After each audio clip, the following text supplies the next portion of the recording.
आप में से काफ़ी लोग जॉब करते होंगे और आप प्रोफेशनलिज्म की वैल्यू जानते होंगे। क्या आपको लगता है जो प्रोफेशनलिज्म है खाली आपके काम करने से आता है या आपके बोलने से भी आता है? When you utilise right words, right sentences at your work place, it leaves a good impact on your colleagues and your subordinates. Today we'll be talking about the idioms that you can utilize effectively in your conversations at your workplace. Let's talk about those idioms. First is get your feet under the table.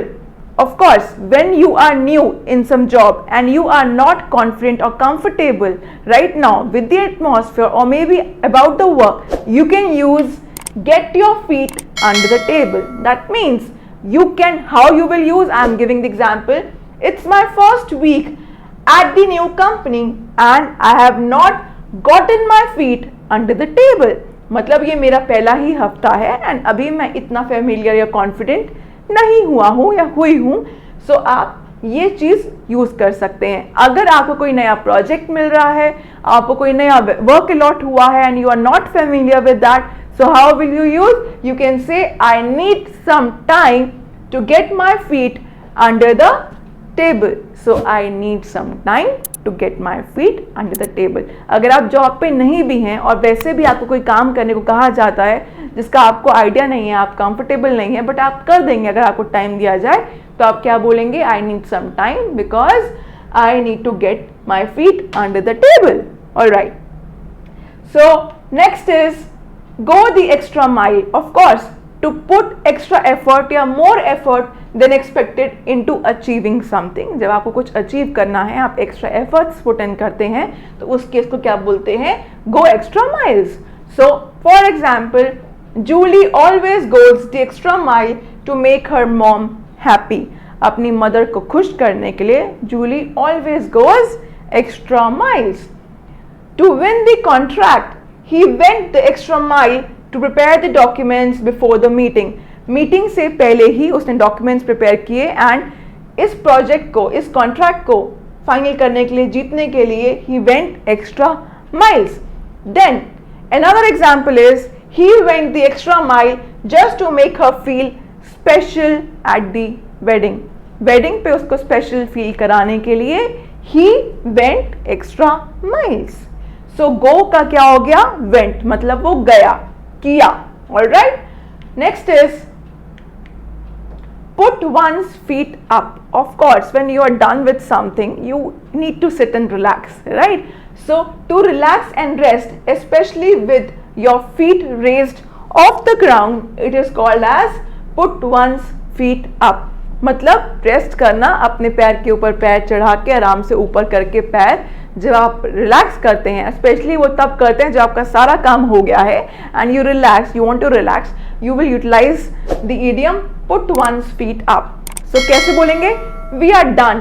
First example, आपने कोई काम कर लिया, we are done, let's put our feet up. That means let's relax. Second, after a hard day at work, I like to put my feet up and read some books. Basically आज जो एक hard day था काम पे, बहुत hard day, as in बहुत ही compact, बहुत ही ज़्यादा टाइट डे था काम पे, स्केड्यूल जो मेरा टाइट था. I would like to put my feet up and read some books. मैं अपना आराम से पैर पे पैर रख कर रिलैक्स करूँगा, ऊपर पैर रख कर रिलैक्स करूँगा एंड कुछ बुक्स पढ़ूंगा. Next is don't work too hard, go home and put your feet up. That means chill and relax. The ultimate meaning of this is chill and relax because you're already working hard. Next is be in someone's good or bad books. It's very commonly used. जब आप कहते हैं कि I want to be in his good books या I got caught in his bad books because I did something like that. वो आप utilise कर सकते हैं. For example, all students want to be in the teacher's good books. मतलब to have done something that has made someone happy or maybe angry. जब angry है तो मतलब you are in the bad books, जब happy है तो you are in the good books. I used to be in my teacher's bad books because I was not very well behaved back then. उस time पे मैं इतना well behave नहीं हुआ करता था, इसलिए मैं अपनी टीचर्स की बैड बुक्स में था। और ये कह रहा है ऑल स्टूडेंट्स, सारे जो बच्चे हैं, विद्यार्थी है, वो क्या चाहते हैं, want to be in the teachers good books, वो हमेशा टीचर्स की गुड बुक्स में रहना चाहते हैं। और इसका रीज़न क्या होता है, good marks, right.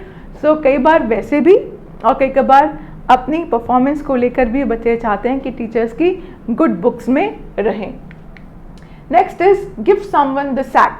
Give someone the sack means to fire someone from a job. Give someone the sack, to fire somebody from a job. So his work has been getting worse and worse. I need to give him the sack. Yeah, it's time to give him the sack. Okay, sack him out, बाहर निकाल दो।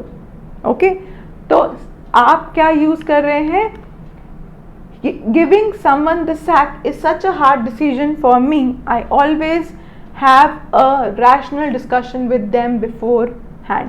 मतलब पहले मैं discussion करता हूँ, because किसी को बाहर निकालना इतना आसान नहीं है। It is such a hard job, it is such a hard decision. Then why don't you give her the sack? She is a terrible employ, always late for work and jealous of her co-workers. Basically आप इसको बाहर क्यों नहीं निकाल देते? Why don't you give her the sack? Because she is a terrible employ, already late आती है काम पे एंड जेलस है अपने को वर्कर से। तो ऐसे केसेस में आप क्या कहते हैं, क्या यूज करते हैं? टू फायर समवन, मतलब आप किसी को फायर करना चाह रहे हैं तो आप क्या बोलेंगे, give someone the sack. Alright, next is call it a day. That means to end your work for the day. I am done for the day, बोलते हैं ना, I am done for the day. To end your work for the day and go home. Okay, so call it a day. So you can say we worked so hard today, let's call it a day before 6 p.m. Before 6 p.m. let's go back home, close it for the day. Okay, so क्या बोलेंगे, call it a day. Call it a day means she is such a workaholic, she can't call it a day when there is still work that needs to be done.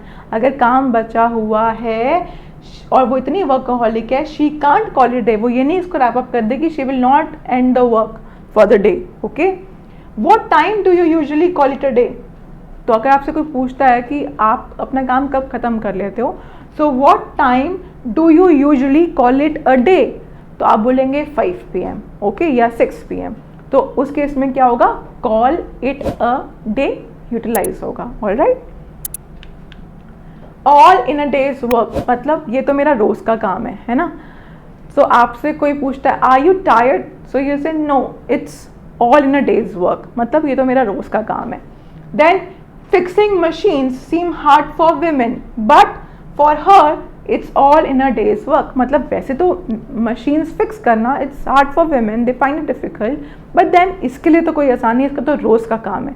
तो आप उस case में क्या use करेंगे, ये sentence. Then another is she can cook for 40 people in just 2 hours. For her, cooking is all in a day's work. ये तो उसका रोज का काम है। She can cook for 40 people at a go in just 2 hours. All right. So next is work one's fingers to the bone. To work extremely hard, especially on manual work. बहुत ज़्यादा काम करना। तो आप क्या बोलेंगे, I have worked my fingers to the bone but my boss is still not happy. मैंने इतनी मेहनत कर ली but still my boss is not happy. He worked his fingers to the bone to build his own house. Okay, उसने बहुत मेहनत करी and ultimately उसने अपना घर बना लिया। सो क्या यूज़ कर रहे हैं, he worked his fingers to the bone, ताकि वो अपना घर बना सके, to build his own house. Women have to work their fingers to the bone outside the house and then do all the housework when they come back home. बाहर भी काम करना पड़ता है women को और घर आके भी काम करना पड़ता है। तो they work extremely hard, तो वो बाहर भी extremely hard work कर रही हैं and घर आके भी housework करती हैं। तो उस केस में आप क्या यूज़ करते हैं, work fingers to the bone.